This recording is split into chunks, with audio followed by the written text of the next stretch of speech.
Discover the incredible test of faith, 7 miraculous lessons unveiled in Job's transforming journey. In the land of Uz, during the age of the patriarchs, lived a man named Job, an exemplar of righteousness and integrity.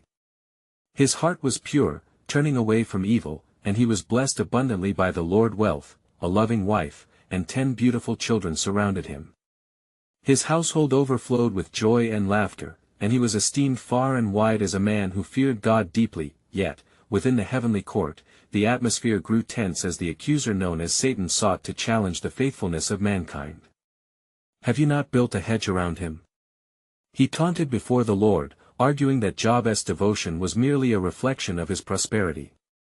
With divine confidence in Job's unwavering character, the Lord allowed Satan to test him, setting forth the stage for unimaginable trials. As dawn broke over Uz, a tempest roared. Violent winds swept the countryside, uprooting trees and tearing apart the very fabric of Job's life. In one horrific day, news arrived, each messenger bearing grave tidings: his oxen were stolen, his sheep consumed by fire, and raiders had killed his servants. But the most crushing blow came when he learned that his 10 dear children had perished, their joy extinguished beneath the ruins of a collapsing house. Devastation swallowed Job. He tore his robe and fell to the ground, grief overwhelming him, yet even as he wept, he uttered words that would resonate through generations: "The Lord gave, and the Lord has taken away, blessed be the name of the Lord." In his darkest hour, Job's faith lit a profound lesson: true reverence for God does not waver in suffering but rather deepens. Days turned into weeks, and Job's sufferings were unrelenting. His body became riddled with painful sores, a canvas of agony. 3 friends, Eliphaz, Bildad, and Zophar, came to comfort him, but their counsel instead became accusations. "Surely, hidden sin has brought this upon you, Job," they insisted, failing to grasp the divine purpose behind Job's trials. Misunderstood and alone, Job wrestled with despair and the silence of God, questioning the absence of divine presence. Within the dialogue, which ebbed like a river, the weight of Job's lament became apparent. Each cry for understanding stirred a profound desire in Job's heart to know why he suffered. Though God felt distant, his faith remained steadfast. You see, he resolved to seek God's face, determined that even in divine silence, he was still known and loved. Before we continue with this incredible biblical account, I want to make sure you don't miss any of these powerful scripture stories. Click the bell icon and select All Notifications. These biblical narratives have transformed countless lives throughout history. If God's word through this story is blessing you, please like and share with someone who needs to hear about God's faithfulness today. Tell me in the comments, which biblical story has most impacted your faith journey? I'm always amazed how God's word speaks to hearts across generations. Now let's continue with what the Lord did next. The wind howled outside as Job sat in misery, anxiously pondering, what is the purpose of this suffering? Am I forsaken? Is there even a lesson in all of this? Each day brought him closer to the brink of despair, and each night deepened the mystery of God's silence, a silence that held the promise of something greater. Little did he know that the Lord was preparing to respond to him in profound and awe-inspiring ways, with wisdom beyond human comprehension. The narrative awaits, and there on the horizon, a new dawn will break, revealing God's unfathomable plan amidst the whirlwind of his life. As the sun rose anew over the land of Uz, the bleak shadows of despair still lingered in the heart of Job. Days flowed into one another, marked by clouds of suffering and a silence that roared louder than thunder. His body, once strong and vibrant, was reduced to a painful reminder of lost blessings. It was in this desolation that Job's soul wrestled fiercely with the unseen hand of God. Why must the righteous suffer? He lamented, his voice trembling as he gazed upon the heavens. He longed for an audience with his Creator, yearning to plead his case. Yet, the heavens remained silent, clouds gathered, but none spoke. Job lamented, I cry out to you, O God, but you do not answer, I stand, but you merely look at me. Job 30 verse 20, the friends who had come to console him now stood as his judges. Eliphaz spoke first, his words dripping with a misguided conviction. Job, remember now, who ever perished being innocent? Or where were the upright ever cut off? Job 4 verse 7. Each accusation stung like a sharp thorn, pricking at Job's wounded spirit. Bildad and Zophar echoed his sentiments, their voices united in doctrine yet deaf to Job's genuine heartache. They could not fathom that God's ways transcend their understanding. Have you forgotten the mercy of God? Job replied, desperation saturating every syllable. What is my iniquity? My sin. Show me my offense and my sin, Job 13 verse 23. In these moments of agony, Job's inconsolable spirit shone brightly against the darkness that threatened to engulf him. He desired vindication, not mere explanations, for deep within him, hope clung stubbornly like a flickering flame that in the very pit of despair, Job retained his audacity to seek the countenance of God. Though he slay me, yet will I hope in him, Job 13 verse 15, he declared, challenging the heavy darkness around him. This was the boldness of faith and unwavering trust that something greater lay beyond this pain. He longed to hear the voice of the Almighty, to understand the purpose of his trials, believing that even in loss, God's purpose would shine through. As dawn approached, he yearned for a glimpse of glory. The winds began to shift, and the atmosphere trembled with an otherworldly expectancy. Then, in the midst of his turmoil, as Job poured out his soul, a revelation stirred within him. God knows the way that I take, when he has tested me, I will come forth as gold, Job 23 verse 10. This was the essence of faith, believing that God was at work, even when all seems lost, and behold, as Job intently pondered, the skies darkened ominously, a storm gathering at the horizon. Within it lay a promise, waiting to unfold. Job could sense a shift in the spirit, something profound was about to happen. Would God finally break his silence? Thus, Job, in his shattered reality, did not shrink away, but looked toward the heavens with a heart filled with holy anticipation. For the time was nearing when the reality of God's nature would be revealed, and as it unfolded, so too would the purpose behind Job's suffering. Little did Job know, echoes of heaven whispered, that the Lord was preparing to unveil his sovereign plan not merely for Job, but for all who have dared to trust in his ways beyond comprehension. And it came to pass, as the storm clouds gathered above him, that Job's heart quickened with both dread and hope. The ground beneath him trembled in anticipation, for he sensed the veil between the seen and unseen was about to be lifted. He closed his eyes, raising his arms to the heavens, and cried out, Speak, O Lord, for your servant is listening. 1 Samuel 3 verse 10. Suddenly, a voice as thunderous as the tempest rolled forth, breaking through the stillness like a mighty river. Job, gird up your loins like a man, I will question you, and you shall answer me, Job 38 verse 3. With every fiber of his being, Job felt the weight of unearthly power and reverence descend upon him. The clouds swirled as the Almighty continued, Where were you when I laid the foundations of the earth? Tell me, if you have understanding. Who determined its measurements? Surely you know. Or who stretched the line upon it? Job 38 verses 4-5. Job trembled under the majesty of the Creator, each word establishing the undeniable authority and wisdom of God. The cosmos seemed to pulse with the heartbeat of divine purpose. Then God asked, Have you entered the storehouses of the snow or seen the storehouses of the hail, which I have reserved for the time of trouble? Job 38 verses 22-23. Job, overwhelmed, realized his human limitations in the face of eternity. His previous questioning faded into the echoes of the divine, replaced by a humble acknowledgement of his place in the vast creation. Surely you can make the clouds rain, can you? God's voice resounded, shimmering with holy challenge. Job felt the unending vastness of the heavens and the infinitude of God's power. Is it by your understanding that the hawk soars and spreads its wings toward the south? Job 39 verse 26, Job's heart sank as he reflected on his doubt. He was but dust and ashes, yet he was called into communion with the Most High. I have uttered what I did not understand, things too wonderful for me, which I did not know, Job confessed in anguish, Job 42 verse 3. As God's voice spoke of the divine order in creation, how the lion roars for its prey, how the wild goats give birth, how the eagle's nest, Job felt a renewed strength welling up within him, an awe that shattered the bonds of despair. Your wisdom, O Lord, transcends all I can grasp. In my suffering, I see your strength. In that sacred moment, the storms around him became a canvas for divine artistry, revealing the beauty within his trials.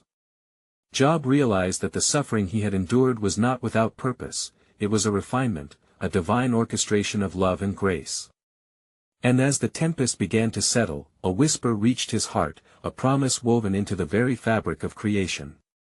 The time has come, Job, as you stand before me transformed, ready to fulfill the divine purpose that I have set before you.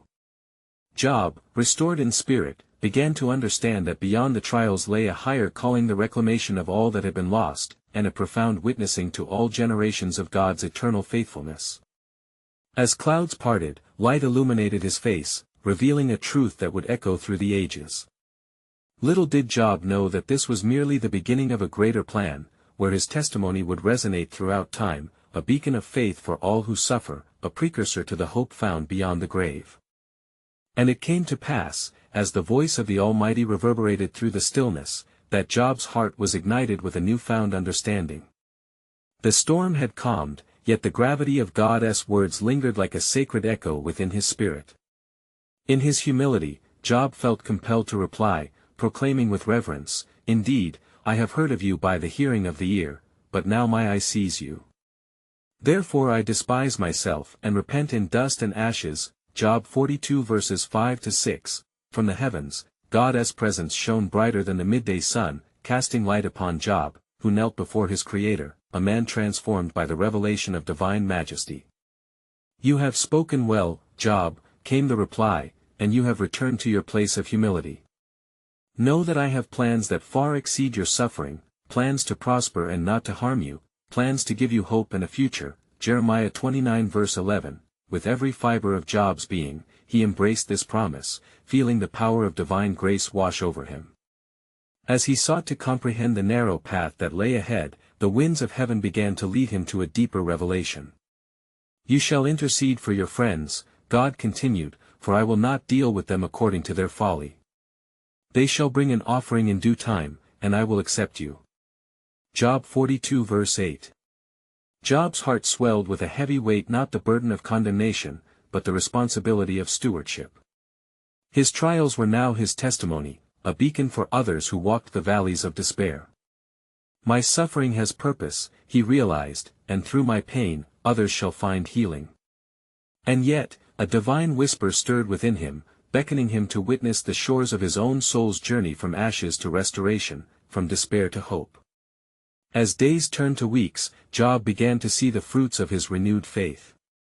His friends came, burdened with guilt and shame, yet Job spoke to them with gentleness, recalling the words of God entering their hearts with understanding and compassion. "Brothers, I once knew only pain," Job said softly, "but now I know the depth of mercy. Let us seek his face together, for he is faithful." The shadows of doubt began to recede as his friends listened, their hearts softening under the weight of forgiveness and truth. In those moments, Job's story transcended time and space, revealing itself as a testament of faith and example to generations yet unborn. The light of his recovery reflected the brighter truth of divine love, intermingling with the splendor of God's promises, yet amid this restoration, a new mystery began to unfold. "For I will show you," God whispered into the depths of Job's soul, "the glory of my purposes, where your pain becomes a pathway to joy, and your loss transforms into endless gain." As stars twinkled across the night sky, Job stood prepared for the next chapter of his life, undaunted, resolved, and filled with expectation. Little did he know, behind the veil, God's sovereign plan was expanding, drawing forth unimaginable blessings. For in the heart of suffering, God was crafting a legacy, woven with threads of adversity, a testament of faith destined to resonate forever.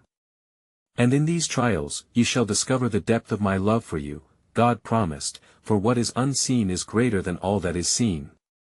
And it came to pass, after the days of restoration, that the Lord spoke again to Job, saying, "Lift up your eyes to the heavens and behold the works of my hands. For though you have seen despair, you shall now witness abundance. Your faithfulness is the soil from which new life springs." Job, in his renewed spirit, gazed upwards as the dawn broke over the horizon, painting the sky in hues of hope. His heart, once burdened by calamity, now pulsed with anticipation, for he understood that what lay ahead was far greater than his former afflictions. "O Lord," he uttered, "your hand has guided me through the valley, and I shall trust in your perfect plan."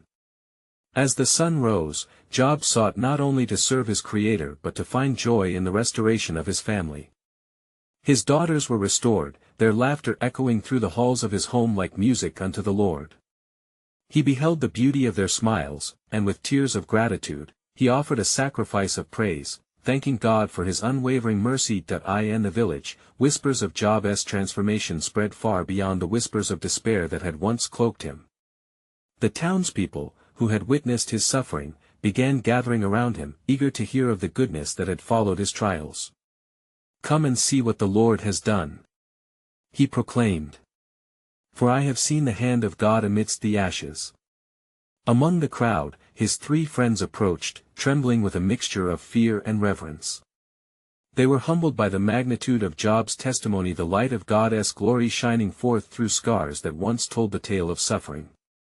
"We came burdened with shame, yet you stand before us clothed in grace," they lamented, their voices trembling with realization. "Teach us, Job, of the goodness of our God."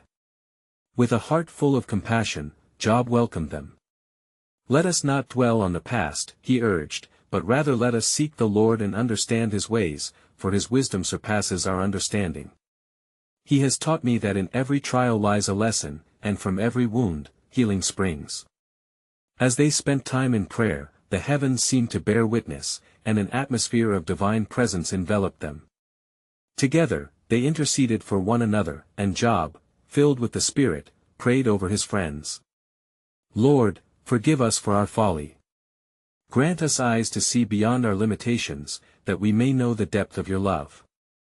And behold, as Job prayed, a wind blew gently across the assembly, and the Spirit of the Lord moved amongst them. The words spoken by Job were as arrows piercing the darkness, igniting a faith that transformed doubt into belief, and guilt into grace. In this sacred gathering, God revealed a glimpse of his plan, for each moment of grief was interwoven with divine purpose. "You shall be a father to the fatherless," the Lord declared to Job, "and your testimony shall reach nations. A legacy unfolds from your suffering, one that brings forth hope to generations."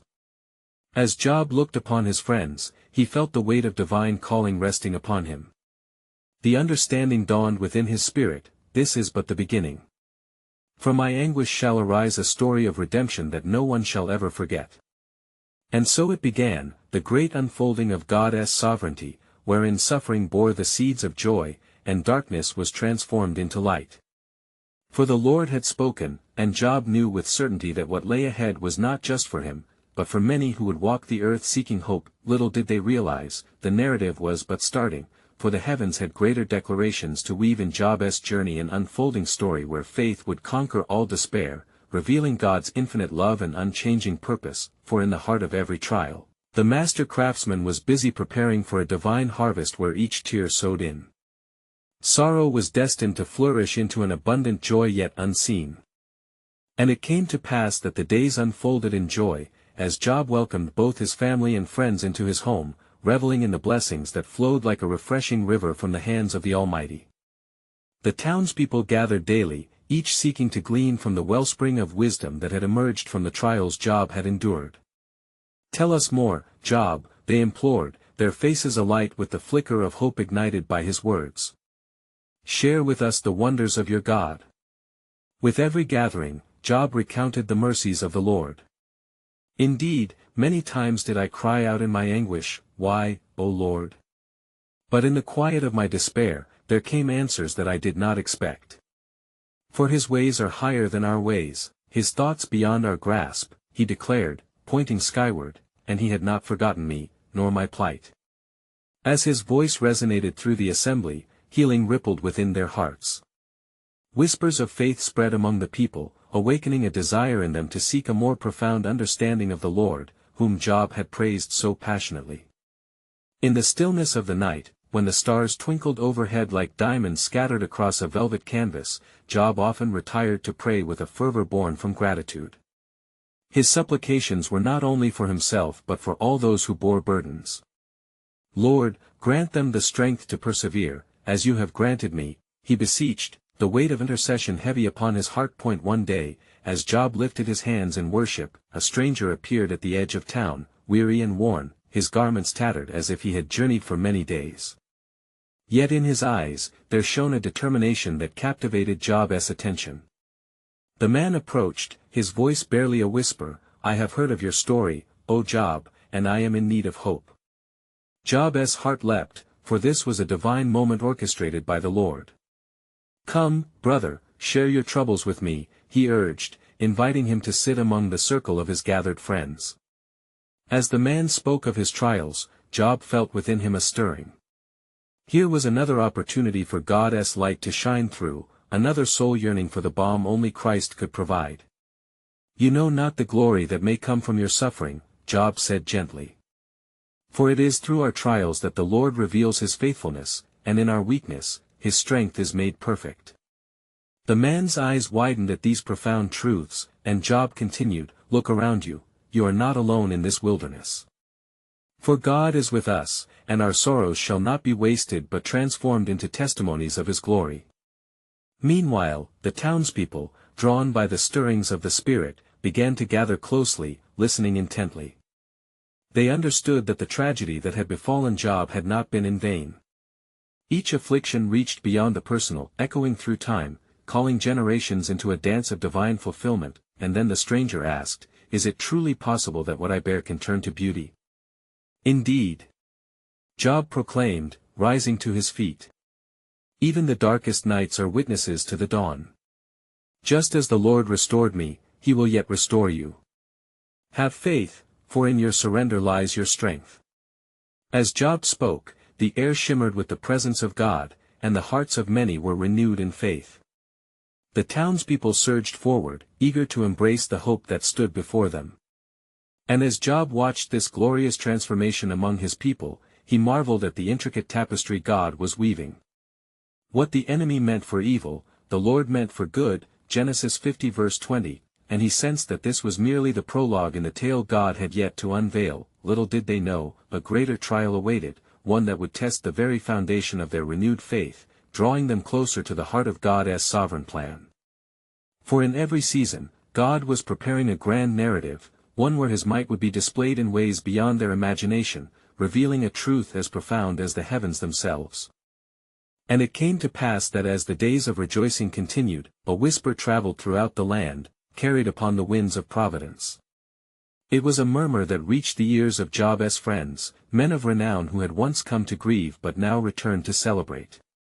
Eliphaz the Temanite, Bildad the Shuhite, and Zophar the Naamathite journeyed forth, eager to witness the restoration of their dear friend, and to glean wisdom from the marvels they had heard. As they approached the threshold of Job's home, the air crackled with anticipation.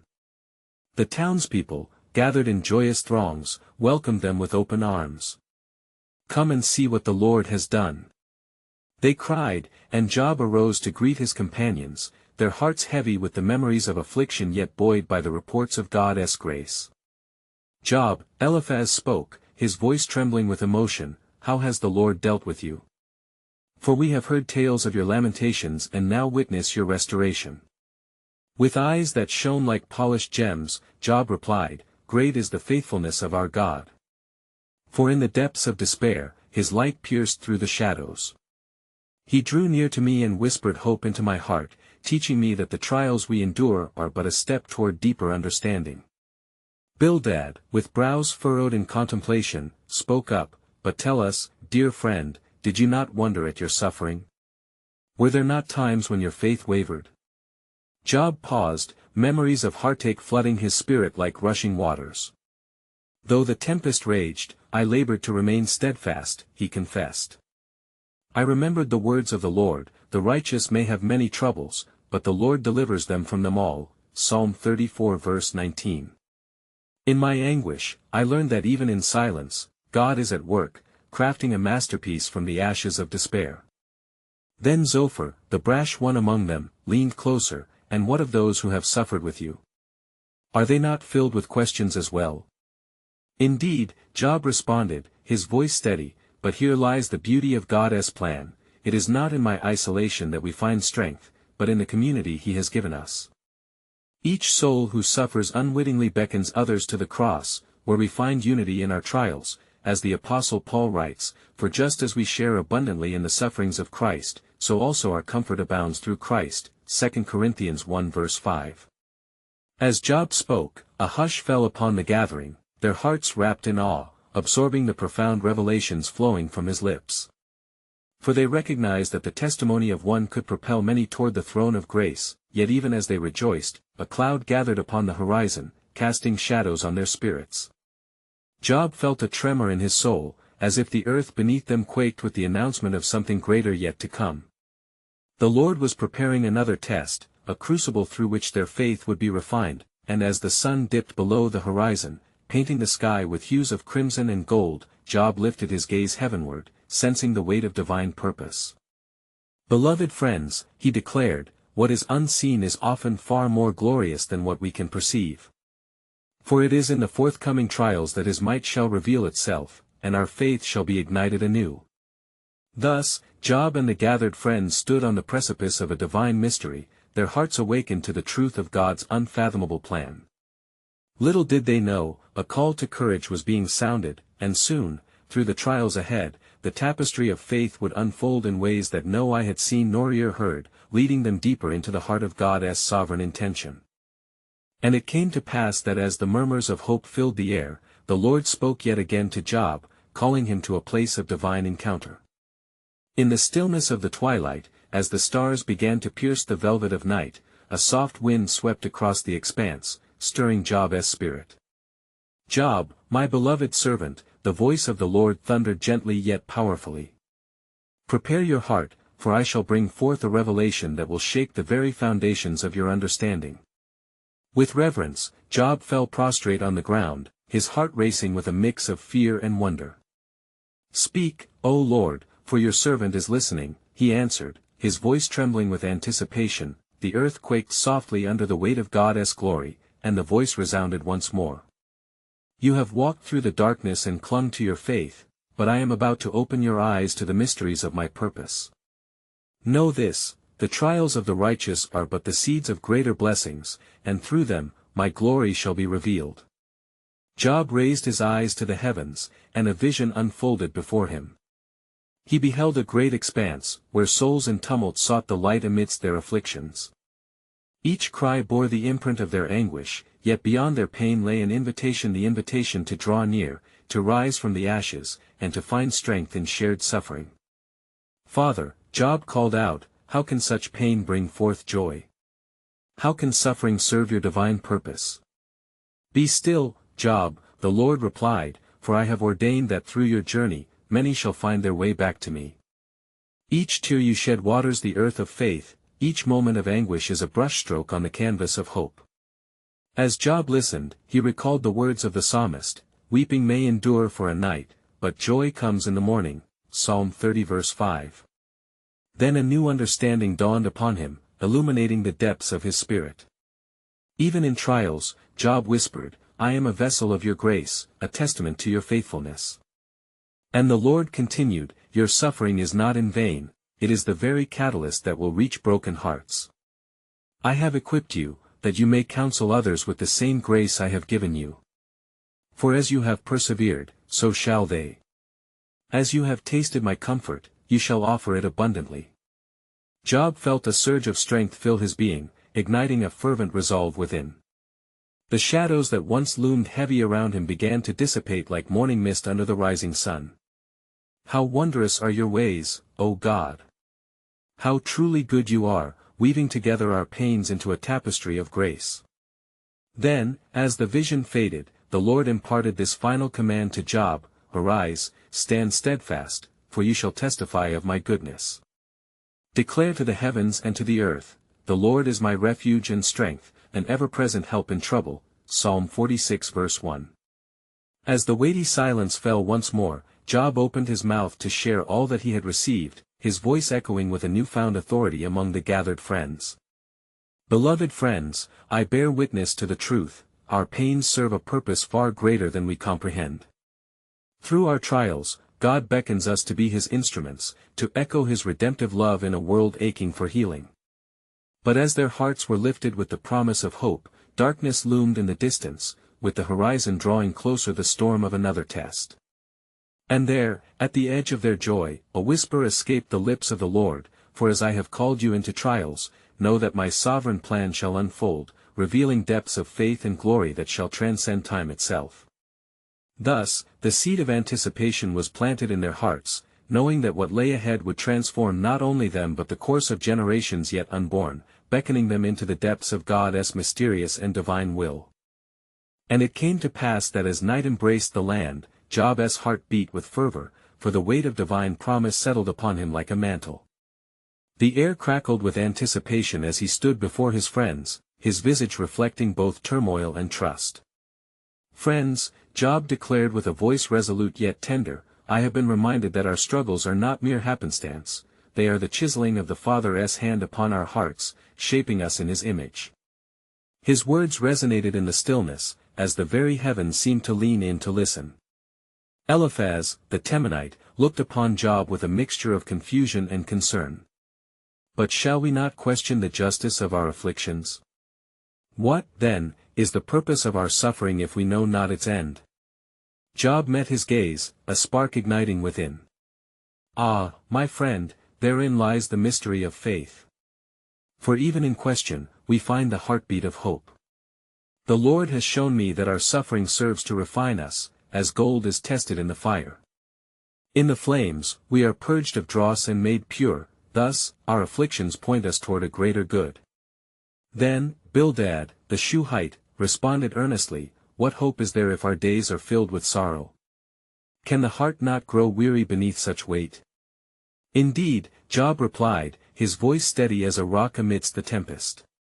"Yet remember the words of the prophet Isaiah, 'For I know the plans I have for you, declares the Lord, plans to prosper you and not to harm you, plans to give you hope and a future.' Jeremiah 29 verse 11. It is the unseen future that beckons us to endure. Each trial we face is but a stepping stone paving the path to glory." At this, Zophar, the Naamathite, leaned forward, his brow furrowed in thought. "So, we are but instruments in his symphony. But who among us can play the notes of our suffering with such grace?" Job smiled, a glimmer of understanding illuminating his soul. "It is not our own strength that composes the melody, but the composer's hand that guides each note. Indeed, it is the Lord who grants us the ability to rise, to sing even in the night, for psalms and hymns of triumph are born from the depths of despair." As he spoke, a great wind swept through the gathering, rustling the leaves overhead, echoing the divine whispers of encouragement. Job raised his arms heavenward, feeling the vibrant connection to his Creator.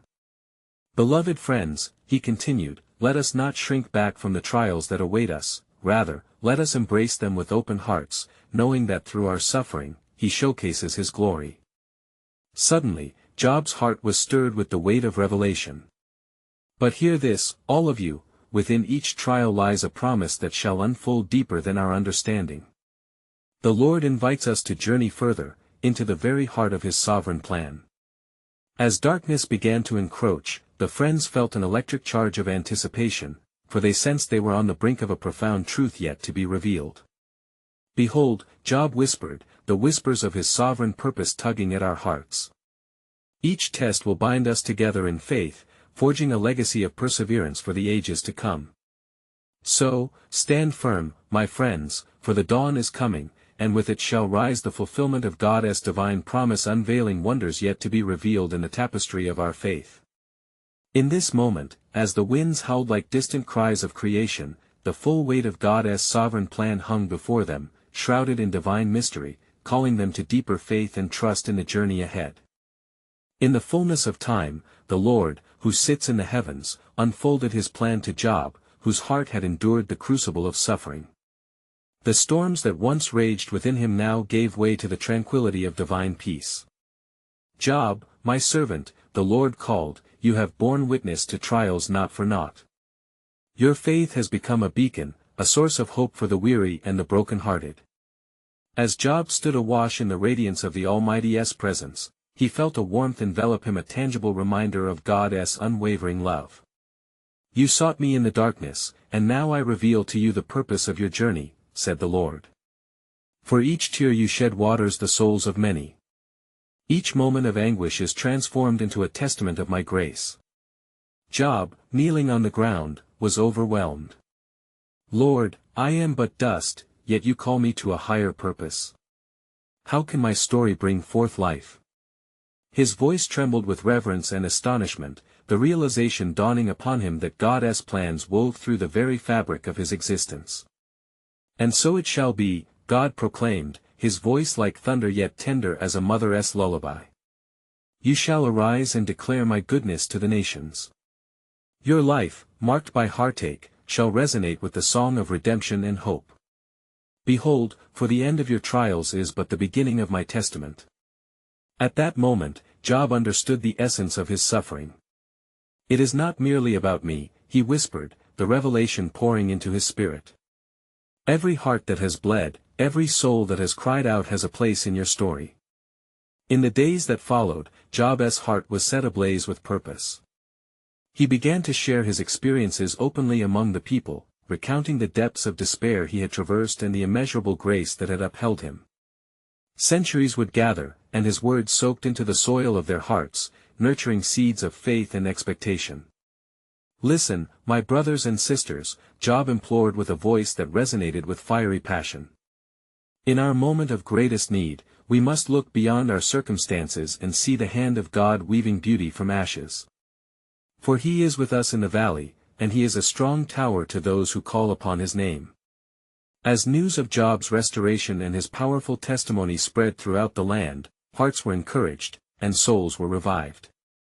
The townspeople, once witnesses to his suffering, now walked alongside him as harbingers of hope. In homes and workplaces, whispers of faith rippled through the community like the gentle breeze on a summer's eve, reminding everyone that no trial is ever wasted in the economy of God. Job's friends Eliphaz, Bildad, and Zophar now stood shoulder to shoulder with him, humbled and transformed in spirit. "Teach us, Job," they pleaded, eager to learn the wisdom that flowed from him. And Job, filled with compassion, led them back to the scriptures, revealing truths that illuminated their hearts and clarified their minds. "God is not indifferent to our pain," he taught, "but the Lord uses every shred of our trials to refine us." His friends listened with rapt attention, their hearts open to the vastness of God's plan.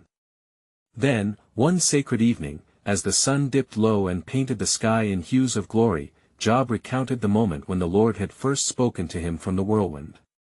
The presence of God had filled him with awe, and he shared this moment with an urgency that sprang from the depths of his heart. "Friends, God is ever present even when the winds of our lives howl. He sees us, he knows the cries and the silence of our souls, and his desire is to bring us into the fullness of his joy." Little did Job know that his testimony would ripple through the ages, inspiring countless souls beyond the borders of time.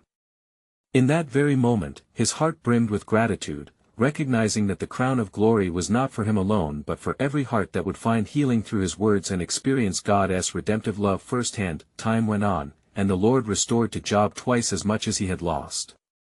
His family flourished. His fields overflowed, and his heart rejoiced in the overwhelming goodness of the Lord. And in every blessing bestowed, Job lifted his hands in thanksgiving, praising the one who had been his refuge and strength. And so it came to pass that Job lived on, a testament of faith, enduring courage, and boundless grace. His story became a lamp unto the feet of many wanderers, lighting the path to the Savior. For in suffering, he discovered the depths of God's love; in trials, he unearthed the wealth of sacred truth. As Job drew his final breaths, he closed his eyes with peace, surrounded by the embrace of family and friends. "Though the Lord was silent in my suffering, he spoke with reverence, he has spoken loudly in my restoration. The trials were but a bridge to lead me into his arms, to know him deeper, to love him fiercely, and to proclaim his wonders." Thus, the legacy of Job became a living testament to countless generations, echoing through history, forever etched within the tapestry of God's unyielding grace. So, dear friends, take heart in your trials, lean into the embrace of the Almighty, and let your hearts be open to the unfathomable depth of his love, for in every struggle, He is there, writing your story, for we know that just as He was with Job, He is with you now. His plans for you are surely to prosper you, to give you hope and a future. And now, I invite you to embrace this journey of finding joy in the midst of pain. If you have felt the power of this story and wish to explore more of God's Word, you need to subscribe now to stay connected to His message. Leave a like to spread God's light through the algorithm, and comment how this story has impacted your faith journey. Don't wait even one more second to share this powerful testimony with at least 5 friends who need to hear God's truth. Let us carry this legacy of faith together and watch as hope arises anew in every heart.